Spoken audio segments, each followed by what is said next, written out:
To Arun Jaitley, Finance Minister's press conference. He's addressing media persons in the national capital. We'll take you live there. Friends, first, the Honorable Finance Minister will address you. After that, we will take questions. Kindly follow the points of order. And a gentle request, please keep your mobiles on switch off or silent mode. Over to the Honorable Minister.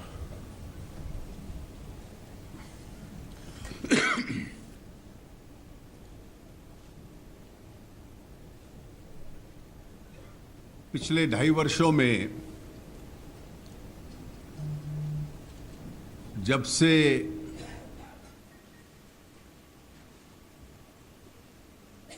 प्रधानमंत्री श्री नरेंद्र मोदी जी के नेतृत्व में NDA की सरकार बनी है, एक के बाद एक कदम सरकार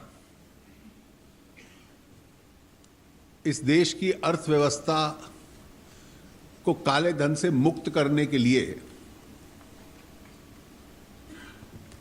कदम उठाती रही है और इस दिशा में प्रयास करती रही है। पहला निर्णय सरकार का था कि एसआईटी को गठित किया जाए। एसआईटी की कई सिफारिशें ऐसी आई जो रेवेन्यू डिपार्टमेंट ने लागू की हैं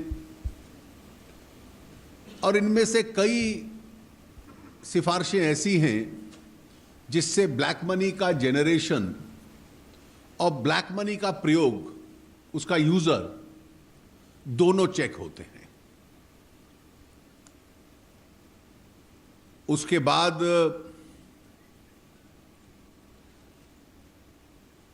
विदेशों में जो काला धन था, जिसको वापस लाने की दिशा में कोई प्रयास नहीं होता था, एक बहुत स्पष्ट और एक दिशा वाला कानून सरकार लाई थी, ब्लैक मनी लॉ, जिस कानून के तहत लोगों को एक अवसर दिया गया था कि वो डिस्क्लोजर करें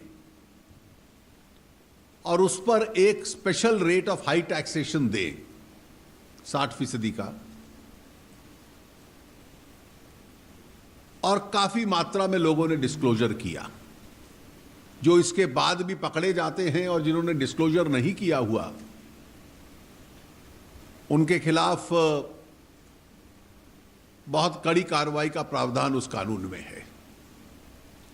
जितने भी केसेस एचएसबीसी के, लिंचनस्टाइन के सरकार के पास आए थे जानकारी में, रेवेन्यू विभाग ने उन सब की इन्वेस्टिगेशंस पूरी की, असेसमेंट्स किए, जहां जहां एविडेंस था वहां क्रिमिनल प्रोसिक्यूशंस लॉन्च किए और वो कार्रवाई चल रही है। बेनामी संपत्ति गैर कानूनी होगी और कॉन्फिस्केट कर ली जाएगी, जब्त कर ली जाएगी, इसका भी कानून सरकार ने बनाया। आईडीएस की स्कीम बहुत अच्छी मात्रा तक सफल रही और एक बड़ी मात्रा में लोगों ने आकर उसके अंदर डिस्क्लोजर किया। और पुरानी योजनाओं की तरह इसमें कोई टैक्सेशन की रियायत नहीं थी, टैक्स के साथ साथ एक पेनल्टी भी थी जो देनी पड़ती थी। लेकिन पिछले कई वर्षों में ये कई चीजें स्पष्ट सामने आई थी जिसमें पैरेलल ब्लैक मनी इकोनॉमी देश में मौजूद है। और वो पैरेलल ब्लैक मनी इकोनॉमी के जितने भी असर हो सकते हैं वो अर्थव्यवस्था को प्रभावित करते थे। Tax evasion, tax non compliance, इसका एक स्वाभाविक परिणाम था। बैंकिंग व्यवस्था के बाहर पैरेलल अर्थव्यवस्था चले, ये इसका एक असर था। और इसलिए सरकार ने कुछ समय पहले ये मन बनाया था प्रधानमंत्री जी ने कि जो हाई डिनोमिनेशनल नोट्स हैं 500 रुपए और 1000 रुपए के, उनका लीगल टेंडर की दृष्टि से कैंसिल कर दिया जाए। और कल रात्रि से उनको कैंसिल कर दिया गया और 500 और 2000 सीरीज की नई करेंसी कल सुबह से बैंक और पोस्ट ऑफिस व्यवस्था की तरफ से दी जाए।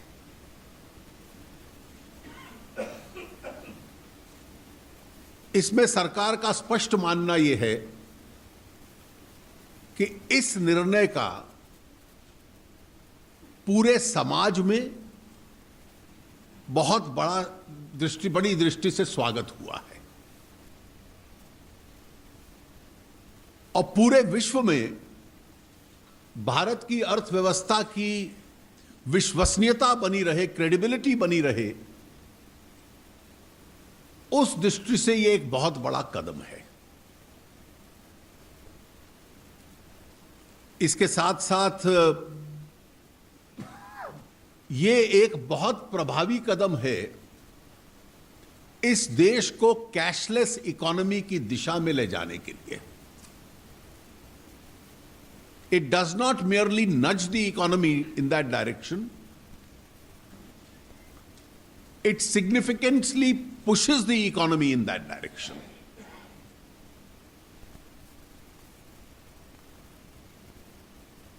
It will give a significant setback to the parallel black money economy because a lot of currency operating outside the system or stacked outside the system will now have to perforce get into the banking system. और जब वो banking व्यवस्था में आती है तो स्वाभाविक है कि वो फॉर्मल इकोनॉमी का एक अंग बन जाती है। इसका एक स्वाभाविक लाभ होगा कि मीडियम और लॉन्ग टर्म में टैक्सेशन बढ़ेगा, इनडायरेक्ट टैक्सेशन की कलेक्शन भी बढ़ेगी, डायरेक्ट टैक्सेशन की कलेक्शन भी बढ़ेगी। बैंक्स के भीतर जो डिपॉजिट्स हैं उसकी संख्या भी बनेगी और बैंक्स की इसलिए अर्थव्यवस्था को सपोर्ट करना, उसकी क्षमता भी बढ़ेगी। और सबसे प्रमुख यह है कि सरकार में बहुत कम निर्णय ऐसे होते हैं जो जीवन शैली को प्रभावित करते हैं। This one decision will change the course of the way people spend and people keep their monies.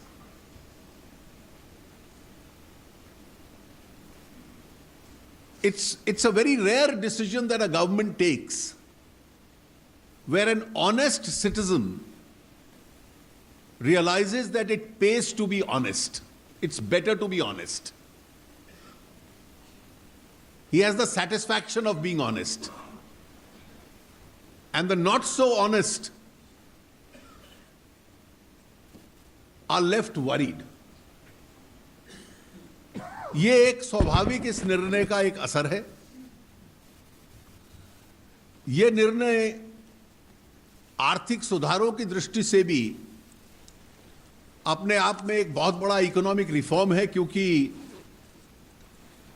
ये देश की फॉर्मल जीडीपी को एक्सपैंड करता है और उसको साफ भी करता है। It expands the GDP, it makes it cleaner also. It pushes revenues, it pushes the GDP, it pushes more money into the banking system.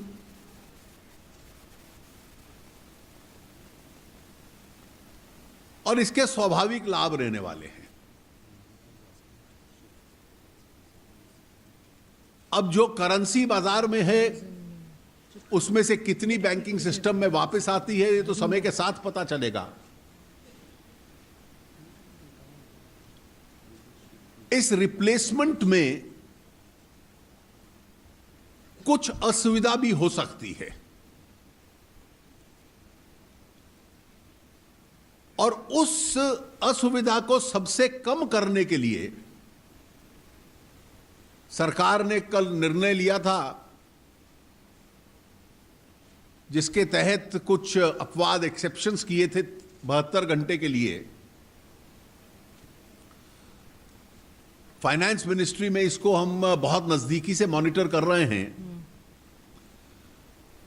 और उस लिस्ट में कुछ और क्लैरिफिकेशंस या एडिशंस हम लोगों ने आज किए हैं। इसमें का जो नोटिफिकेशन है वो आज अलग से इशू हो रहा है, इसकी प्रेस स्टेटमेंट भी आपको दे दी जाएगी। मेट्रो रेल के टिकट्स,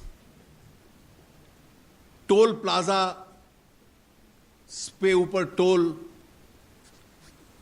सरकारी या निजी दवाइयों की दुकानों पर, फार्मास्यूटिकल शॉप्स पे डॉक्टर की प्रिस्क्रिप्शन के अगेंस्ट अगर दवाई लेनी है,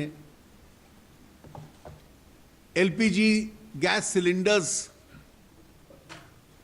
की अगर पेमेंट करनी है, रेलवे केटरिंग का भुगतान करना है, या एएसआई मॉन्यूमेंट्स की एंट्री टिकट्स, ये अलग अलग विभागों ने जो जानकारी दी, तो ये वो एडिशंस हैं जो इसमें जोड़ी गई हैं। रिजर्व बैंक के करेंसी चेस्ट के माध्यम से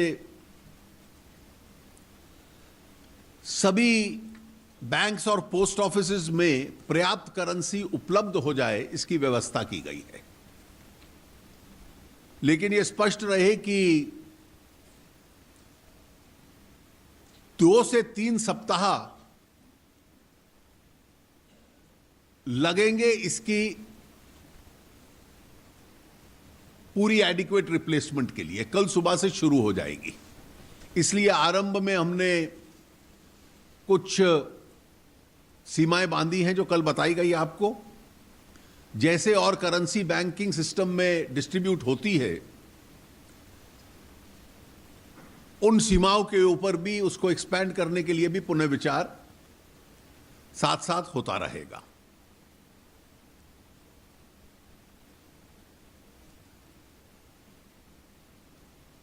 इस निर्णय का देश की पूरी अर्थव्यवस्था को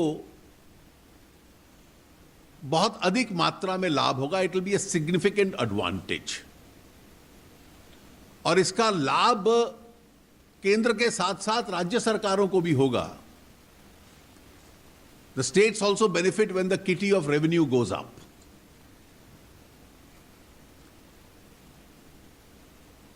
The long-term advantages to the economy are so significant that we would appeal to the people that relatively minor inconveniences for a short period of time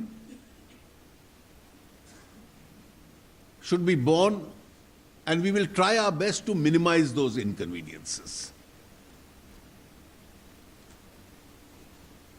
मुझे इतना ही कहना था, उसके बाद आपके प्रश्न होंगे। Sure. We will take questions. Let's start with 257 here.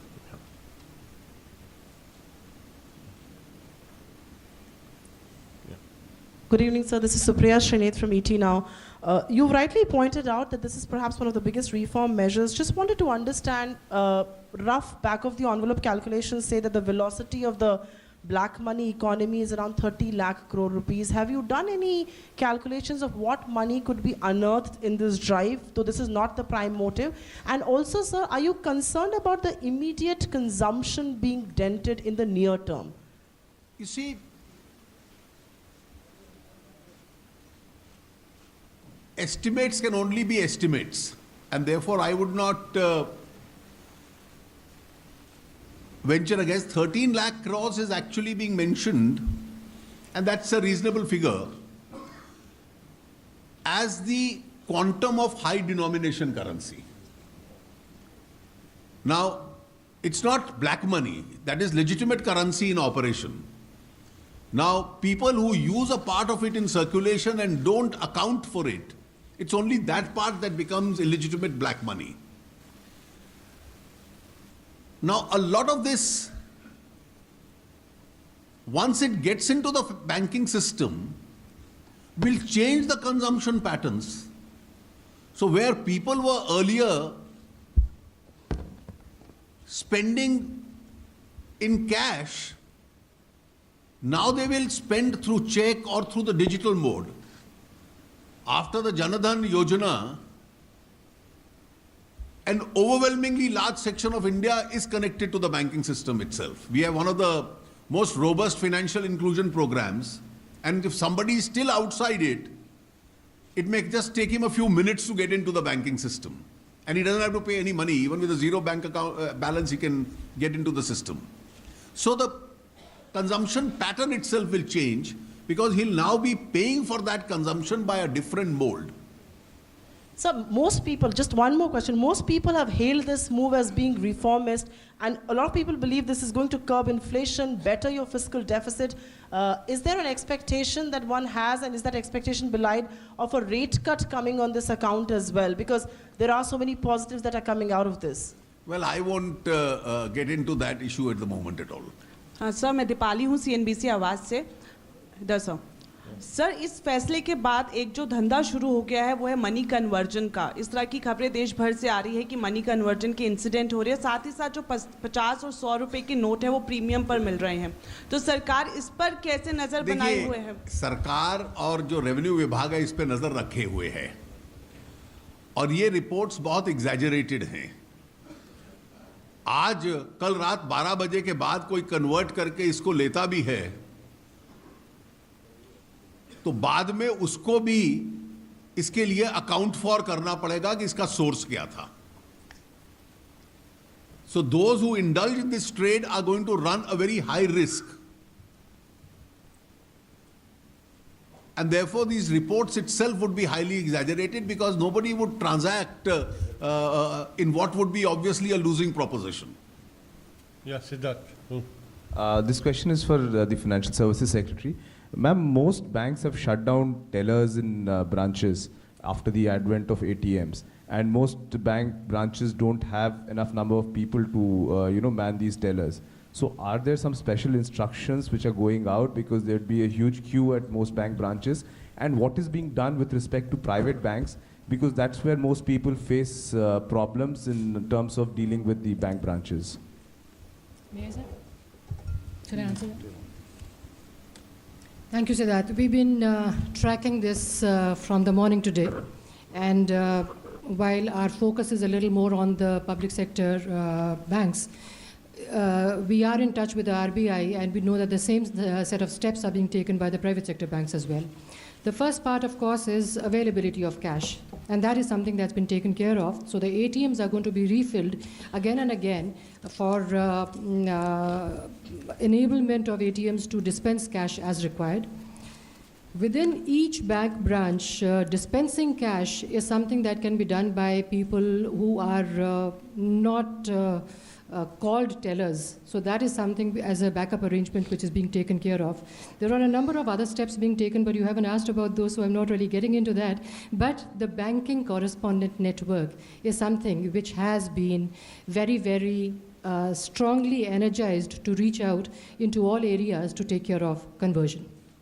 Yeah, Sir, the other steps include a format which enables banks to capture information about the high denomination notes which are being provided, and the smaller denomination notes which are being given out to the customers in exchange. Also, what is the requirement which will suffice for purposes of identification? So it's all been put into a format where it's easy to read and very easy to operate upon, so that each customer can be taken care of within a very short period of time. The CCTV cameras are already there, and arrangements to ensure that the footage is maintained are currently being reviewed to ensure that there is nothing that falls short of what is required.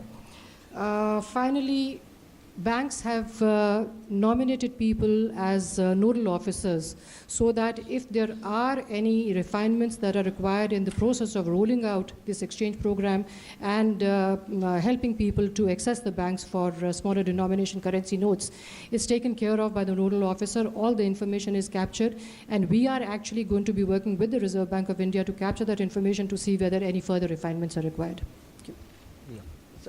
Jaitley ji, एक दो छोटे छोटे सवाल है। एक पहला ये है कि 500 और 1000 के नोट जो बंद किए गए हैं, इसके पहले जनता पार्टी की सरकार में भी हुए थे, लेकिन ब्लैक मनी उसके बाद रुका नहीं। तो सवाल ये है कि जब डॉलर भी 100 से ज़्यादा नहीं होते तो हमारे यहाँ बड़े नोट पूरी तरह से बंद क्यों नहीं किया जा रहे हैं? और दूसरा कि राहुल गांधी का ये कहना है कि इस फैसले से किसान, महिला और छोटे बिजनेसमैन ये तबाह हो जाएंगे, बर्बाद हो रहे हैं। देखिए, 1978 के निर्णय और इसकी कोई तुलना नहीं की जा सकती। उस वक्त अर्थव्यवस्था का भी साइज बहुत छोटा था, ब्लैक मनी का साइज भी बहुत कम था, और जो हाई डिनोमिनेशन नोट्स थे पूरी करेंसी की तुलना में बहुत छोटी परसेंटेज थे, और उन नोट्स का पूरी करेंसी के ऊपर कोई प्रभाव बहुत कम था। शायद अगर मैं करेक्ट हो तो सिंगल डिजिट में थे परसेंटेज में, मतलब 10% से भी कम हाई डिनोमिनेशनल थे। सर, आज हाई डिनोमिनेशनल नोट्स 86% थे, और इसलिए इस 86% का ब्लैक मनी में, करप्शन में, काउंटरफीट करेंसी में, टेररिज्म में, इन सब में इसका कहीं ना कहीं रोल रहता है, और इसलिए इसका प्रभाव बहुत अधिक होने वाला है। जहां तक कांग्रेस के नेता श्री राहुल गांधी का आपने जिक्र कहा, वो एक बात स्पष्ट समझ लें कि किसी भी व्यक्ति को, विशेष रूप से सामान्य छोटे व्यक्ति को, इससे कोई इनकन्वीनियंस नहीं है। किसान भी अगर अपना पैसा बैंक में रखता है या पोटली में बांध के घर पे रखता है तो दोनों परिस्थितियों में उसको कोई टैक्स नहीं लगता। बैंक में रखता है तो ब्याज भी मिलेगा और पैसा भी सुरक्षित रहेगा, और इसलिए ये तीनों लाभ किसान को मिलेंगे। टैक्स देना नहीं पड़ेगा, ब्याज भी मिलेगा और पैसा भी सुरक्षित रहेगा। घर में अगर असुरक्षित किसी कपड़े में बांध के रखता है तो ये सब तकलीफ आएगी उसको। तो इसलिए ऐसा बयान देने से पहले एक बार गंभीरता से वो सोच लें। So, Sapna from CNBC TV 18. So, you spoke about no inconvenience for the small person, for the common man. Basically, just wanted to understand that even on cash deposits, like in terms of exchanging the notes, say up to between 2 to 3 lakhs, as much as that, if the taxpayer is not part of the tax net, is in the IT exemption bracket, so there is nothing to worry about, sir. There will be no queries from the taxman on that. मैं इसकी detail में नहीं जाऊंगा, लेकिन एक वाक्य में इतना कह दूं कि जितने मौजूदा कानून है, विशेष रूप से इनकम टैक्स एक्ट, वो बिल्कुल स्पष्ट है किस पे टैक्स लायबिलिटी आती है और किस पे नहीं आती, वो टैक्स कानून में लिखा है। और इसलिए जो एग्जेम्प्टेड है वो एग्जेम्प्टेड है, और जो टैक्स वायलेशन में है वो वायलेशन में है। ये तो टैक्स के कानून के तहत उसको डील किया जाएगा। उसका इस एक्टिविटी से रेवेन्यू डिपार्टमेंट क्या करेगा वो अलग एक्सरसाइज है। Sir, Timsi this side from CNBC. Another question, sir. When you are promoting use of plastic money, there are current ceilings under the tax notifications that any expenses made annually above 2 lakhs through credit card, you are under the tax scrutiny. Similarly, there are other brackets as well. So are you planning to relax those also? Because when you ask people to spend more through plastic money, obviously honest taxpayer also comes under scrutiny. If you spend through check or credit card, then irrespective of whether the tax authorities know or don't know, it is your safe. That's all accounted money. आप अगर credit card से खर्चते हैं या check के माध्यम से खर्चते हैं तो आपको किसी प्रकार के डर की कोई गुंजाइश नहीं है। Meghna Mittal from IANS. My question is that from tomorrow onwards, the currency replacement will start. But by when do you think the complete replacement in the market will be possible? देखिए, अब आप इसको स्पष्ट समझ लीजिए कि जो बाजार में करेंसी है वो कितनी रिप्लेसमेंट के लिए आएगी, ये एक प्रश्न है. हमारे यहां जो आकलन है कि आरंभ के कुछ दिनों में थोड़ी इनकन्वीनियंस हो सकती है क्योंकि सर्कुलेट करके उसको बैंक्स में रिप्लेस किया जा रहा है, उसके लॉजिस्टिकल प्रॉब्लम्स हैं. लेकिन 2-3 सप्ताह में बिल्कुल पर्याप्त करेंसी हर बैंक और पोस्ट ऑफिस में होगी जो लोग रिप्लेस करना चाहते हैं उसके लिए. Last but one. Sir, Ashutosh from BTVI, it is evidently clear that all these suspicious deposits, whatever suspicious deposits are there, will be referred to the income tax department. Now, what will be the basis of that referral to the income tax department? I won't get into it. There is a clear income tax law. This is not an immunity scheme. This is not an immunity scheme. This is a scheme under which one set of currency has ceased to be a legally valid tender and is being replaced. And therefore, those who have lawful monies with them have nothing to fear. Those who have unlawful monies then certainly will be liable as far as the tax law is concerned. So what would be the cost of introducing a new currency? Mr. Chidambaram has given an estimate of 15 to 20,000 crores. I just want to say two things. It's a highly exaggerated figure which has been mentioned. After all, once the entire currency is printed, the cost would be known as far as the finance ministry and the central bank are concerned. सब बड़ा simple सा सवाल है. आप इसे बंद नहीं कर रहे हैं, आप रिप्लेस कर रहे हैं. और आपको लगता है कि ये ब्लैक मनी को बाद में भी बढ़ावा देगा? आने वाले 5 साल में अंदर 2000 का नोट आएगा या 500 के जो नोट आएंगे और दोबारा से उसके लेकर के कोई स्टेप आपको लेना पड़ेगा? और दूसरा खासतौर पे कि ये कि रिप्लेसमेंट कॉस्ट जो है, अगर आप बंद करते हो रिप्लेसमेंट कॉस्ट का टैक्स पेयर पे जो है बोझ कितना पड़ेगा? देखिए, आप एक चीज स्पष्ट देखिए कि अगर 15-16 साल पहले 1000 रुपए का नोट आया था तो इन्फ्लेशन के आधार पर आपको कितनी उसकी वैल्यू बनती है. रिजर्व बैंक का जो आरंभिक प्रपोजल था वो ये था कि 5000 और 10,000 रुपए का नोट भी शुरू किया जाए.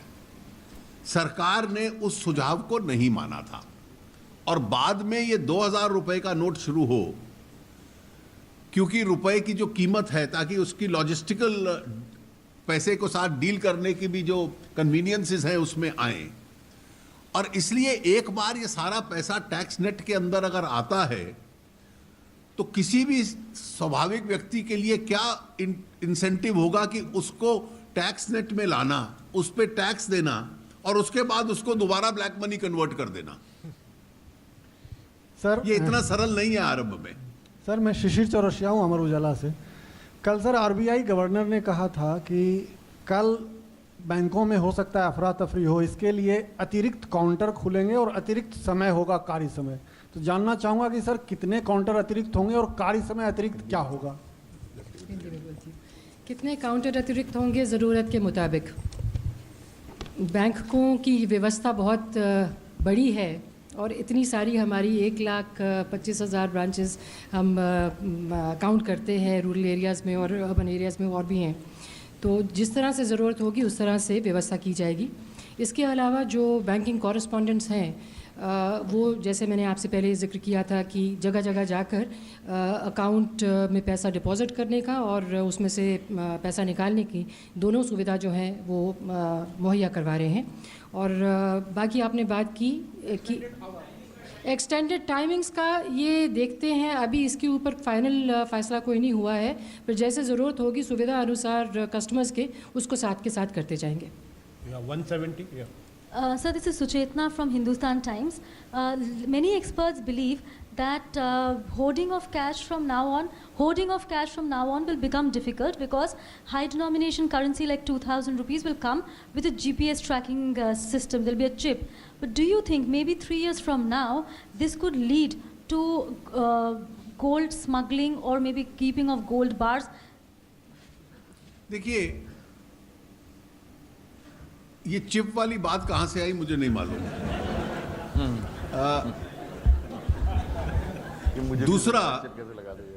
दूसरा ये जो आपने कहा कि अगर आप हाई डिनोमिनेशनल करेंसी को रिप्लेस करने की बात करोगे तो लोग एकदम सोना खरीदना शुरू कर देंगे। तो सोना खरीदने के लिए भी जो पैसा दिखाएंगे तो जो बेचने वाला होगा उसको भी तो कहीं वो कैश फिर दिखलाना पड़ेगा। ये सारी चेन अब समस्या में पड़ेगी। This whole chain will run into difficulty. और दूसरा, जीएसटी के ट्रैकिंग सिस्टम के बाद किसी ना किसी स्टेज पे तो ये ट्रैक होगा कि कितना सोना देश के अंदर आया, किसने बेचा, किसने उसका ऑर्नामेंट बनाया, किस कस्टमर ने खरीदा, और अल्टीमेटली जिस किसी के पास कैश फाइनली गया कहीं ना कहीं उसको भी तो ये कैश डिस्क्लोज करना पड़ेगा। तो इनडायरेक्ट और डायरेक्ट टैक्सेशन सिस्टम के थ्रू अब ट्रैकिंग बहुत सरल हो जाएगा। Rahul. Chief, this higher denomination currency did help the parallel economy, and it took a surgical strike yesterday for you to end it. Should the economy now be prepared, should the nation be prepared that with a greater denomination like 2000 ready, that this could happen more frequently than 17, 16 years? देखिए, मैंने जैसे आपको आरंभ में कहा कि ये spending habits को बदलने का एक प्रयास है। और पहली बार अगर पिछले एक दिन में आपने देखा हो कि ईमानदार लोगों को यह लगने लग पड़ा है कि ईमानदार होने का लाभ भी है। They have a sense of satisfaction as to what is happening. और इसलिए हम उम्मीद करते हैं कि इसका जो एक स्पेंडिंग हैबिट्स के ऊपर और स्पेंडिंग लाइफस्टाइल के ऊपर एक असर पड़ेगा, तो ऐसी स्थिति बार बार बनती जाएगी, इसकी कोई आवश्यकता नहीं है। जेटली सर, अमिताभ। पूर्व वित्त मंत्री चिदम्बरम आप लोगों के इस फैसले से खासे नाराज हैं। दो चीज़ें कही हैं, एक तो 2000 के नोट जो लाएंगे उससे ब्लैक मनी कहीं नहीं रुकने वाली, और दूसरा कहा है कि इस फैसला लिया है जो उससे कई मध्य वर्ग के परिवारों को काफ़ी परेशानी झेलनी पड़ेगी। देखिए, 3 बार उन्हें वित्त मंत्री बनने का अवसर मिला। बेहतर होता कि वो कदम बताते कि तीनों अपने, जब जिम्मेवारी 3 बार मिली तो उन्होंने ब्लैक मनी कर्टेल करने के लिए एक भी कदम उठाया क्या? कौन से कदम उठाए? लेकिन यह कहना कि लोकल इनकन्वीनियंसेस की वजह से देश के अंदर ब्लैक मनी की व्यवस्था को चलने दिया जाए, these kind of alibis to continue black money hardly carry any weight. Sir, अब पवन हूं मैं इधर। वित्त मंत्री जी से सवाल है कि चिदम्बरम ने एक और बात कही आज के प्रेस कॉन्फ्रेंस में। उन्होंने ये जरूर कहा कि सरकार का ऑब्जेक्टिव ठीक है, लेकिन वो जिसके लिए वो वरीड हैं वो ये कि इम्प्लीमेंटेशन पार्ट इसका कैसा होगा, क्योस होगा। और उन्होंने ये कहा कि जितना अमाउंट कोई बैंक में डिपॉजिट करा रहा है उसको उसका फुल अमाउंट वापस क्यों नहीं दिया जाएगा? देखिए, आप अगर बैंक के अंदर पैसा जमा करवाते हो तो पहले कुछ आरंभिक दिनों में आपको, क्योंकि सीमाएं हैं डिस्ट्रीब्यूशन की, लॉजिस्टिकल, तो एक सीमा है, लेकिन बाद में तो आप ही का पैसा है। जिस प्रकार से आप उपयोग करो, आप चेक से उपयोग करो या किसी तरीके से उपयोग करो, लॉन्ग रन में तो ये पैसा आपका है, कोई पैसा कॉन्फिस्केट नहीं हो रहा। जिसका लेजिटिमेट पैसा है वो बैंक में जमा कराता है। मान लीजिए कल कोई व्यक्ति लेजिटिमेटली 10 लाख रुपया जमा करा देता है और उसका पास लॉफुल सोर्स है, और परसों 10 लाख रुपए का चेक काटता है, तो पूरा पैसा इस्तेमाल कर सकता है। सर, आईडीएस स्कीम बंद होने के 40 दिन बाद भी आपने फाइनल फिगर अभी तक अनाउंस नहीं किया है। ये 30 दिसंबर के बाद कितनी करेंसी लौटी बैंकों में, क्या उसका आंकड़ा सरकार जारी करेगी?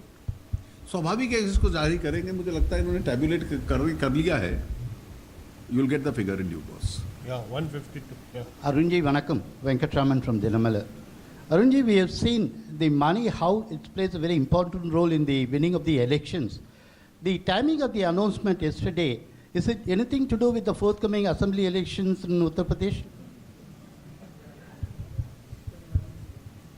देखिए, इसका कोई इलेक्शन से ताल्लुक नहीं है, लेकिन अगर इस निर्णय से इलेक्शन सस्ते हो जाते हैं, अगर इस निर्णय से इलेक्शन सस्ते हो जाते हैं, तो ये देश के ऊपर बहुत बड़ा उपकार होगा. You see, if elections can become cheaper as a result of this decision, it will be a good beginning. Ritu Parno from CNBC TV 18, sir. To you, sir, you said that there will be temporary inconvenience for at least 2-3 weeks, which means that at least in Q3 we can expect some disruption in the consumption cycle. Do you think the growth will be impacted in Q3 of this fiscal? Not in the least. I think in the long run, growth will be benefited because all this is going to impact on the size of your GDP itself. Because more transactions which were taking outside the economy will now get into the economy itself. Mr. Jaitley, one question here. What we are being told is that when this decision was being taken, rather at the cabinet meeting yesterday, till Mr. Modi's address began, we are told cabinet ministers were asked to leave their phones outside, and in fact they were not allowed to leave the room till the address began. Does this indicate some kind of a trust deficit where the Prime Minister and his cabinet is concerned? Well, it's a part of normal discipline that you don't keep your phones on in a cabinet meeting. Yeah. 50-50, yeah. You spoke about inconvenience to the common man. Wouldn't it have been better if the government would have taken the decision of doing away with the 1,000 rupees notes? You should have done away with the 1,000 rupees notes first, rather than doing away with both the denomination of notes. देखिए, आप when you do away with a note, you must have a replacement ready. आप vacuum नहीं create कर सकते कि currency market में vacuum create हो जाए. पर सर 500 के नोट ज्यादा है ना संख्या में. 16 billion notes are there and 1,000 rupees notes are lesser. So you should have done away with the 1,000 rupees notes first. 1,000 के नोट ज्यादा है संख्या में, 500 के नोट कम है. 500 के नोट जो है वो ज्यादा है, 1,000 के कम है. तो 1,000 के कम पहले कर देते हैं, 500 के बाद में कर देते हैं. Please speak into the different microphone. It's not clear. So I'm trying to say, can you hear me? Yeah, please speak, yeah. Can you hear me? Yeah. I'm trying to say that this could have been done in a phased manner. You could have done away with the 1,000 rupees notes first, and then we could have focused on the 500 rupees notes. Well, I think the RBI board considered these every aspect and then made a recommendation to the government, which the cabinet considered. That's the cost of inconvenience to the common man. Please, last question, 136, yeah. Sir मेरा सवाल आपसे ये है, जो banking से जुड़ा हुआ है, कामकाज को लेकर बहुत लंबे अरसे से ये बात चली थी, लेकिन जो बैंकिंग कामकाज की जो व्यवस्था है उसके लिए कोई बेहतर कदम उठाए गए हैं? क्योंकि गुरु नानक जयंती है, सेकंड सैटरडे है, संडे है, आने वाले दिनों में अफरा तफरी का माहौल जो है वो अभी से है, तो आने वाले दिनों में क्या कोई अफरा तफरी का माहौल नहीं है? आज भी कोई बहुत अफरा तफरी इस दृष्टि से नहीं रही है, और थोड़े दिन अगर इनकन्वीनियंस रहती है तो उसको हम रिजॉल्व करने का प्रयास कर लेंगे. सर इसके अलावा पोस्ट ऑफिस में भी ये सुविधा उपलब्ध है जी. उसमें जैसे ज़रूरत होती है. अभी कल का दिन तो जब खुलते हैं और परसों का दिन, उसमें जो जिस तरह से हमको देखने से नज़र आएगी ज़रूरत, उसकी सुविधा रिसर्च अभी तो कल का दिन खुल रहा है ना. I thank the Honorable Minister and all the other dignitaries on the dais. Thank you, friends.